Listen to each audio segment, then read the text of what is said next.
Hello, hello mga ka-bikers, kapadyak. May nagyan kita tani ito ng piyesta. Kaso why man tato kilala. Sabi, why man tato kilala. Di, diretso na lang tayo.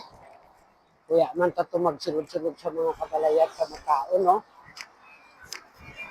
No, ka-bikers, no? Di tama na ugali. Abo na. So, yun mga kapadyak, ride ship lang kita tanan, always, sa mga ride ta. And always thank you for watching sa mga rides ko, sa paglantaw sa mga video ko. Madamo gid nga salamat sa mga solid followers ko na galit. Salamat sa inyo. Okay? Mag-ingat ang tanan kay daw halos damo aksidente sa mga dalaman. So halong gid kita, bike man o motor o sarakyan ang dala naton. Salamat, halong gid. Bye.